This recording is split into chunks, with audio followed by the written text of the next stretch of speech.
एक शहर में एक सफाई कर्मचारी रहता था जिसका नाम प्रकाश था।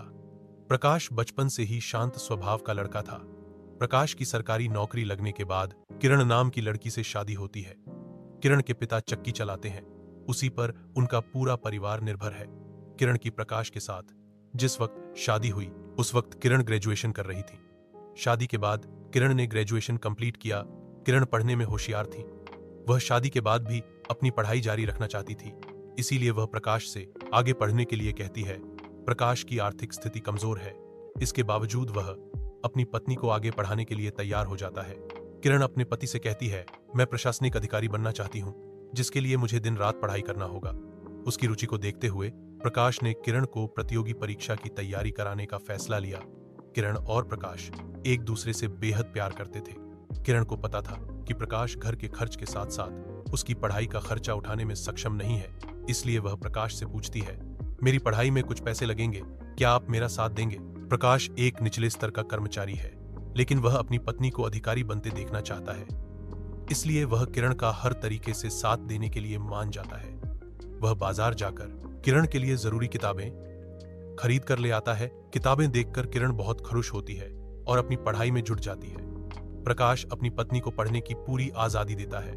किरण को पढ़ाई में बाधा ना आए, इसलिए कई बार घर के छोटे मोटे काम वह स्वयं ही कर लेता है। किरण अपीएससी की तैयारियां कर रही थी, तभी कुछ ही महीनों में किरण को पता चलता है कि वह मां बनने वाली है। वह खुशी खुशी यह बात अपने पति को बताती है।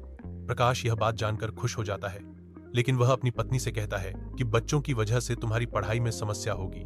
लेकिन किरण को मां बनने की बेहद खुशी थी, इसलिए वह अपने पति से कहती है, मैं बच्चों के साथ भी पढ़ाई कर लूंगी, आप चिंता मत करिए।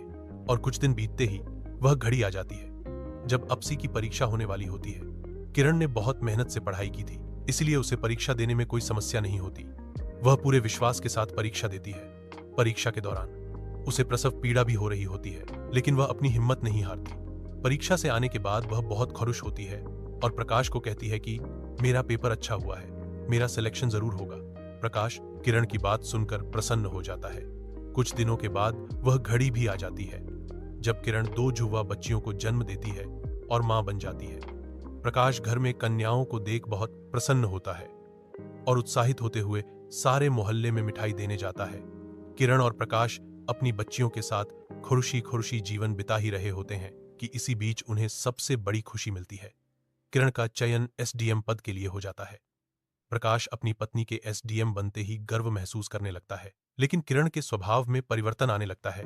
किरण को भी मन में कहीं न कहीं यह लगने लगता है कि दुनिया वाले क्या सोचेंगे कि एक एसडीएम का पति साधारण सफाई कर्मचारी है।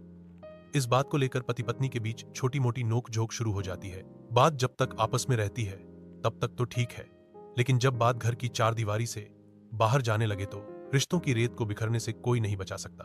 प्रकाश और किरण के रिश्ते को किसी की नजर लग चुकी थी।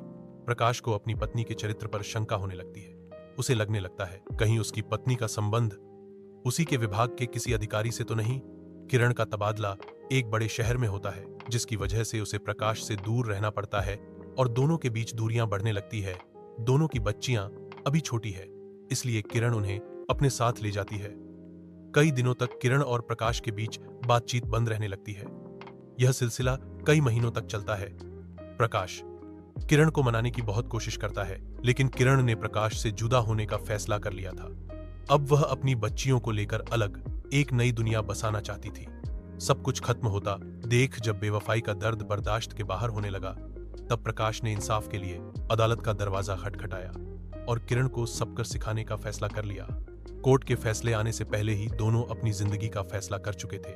दोनों के रास्ते अलग हैं। अब सिर्फ इंतजार है दोनों की बच्चियों के जीवन को सही राह मिलने की। और इसी के साथ एसडीएम वाइफ की कहानी बिना किसी निष्कर्ष के ही समाप्त हो जाती है।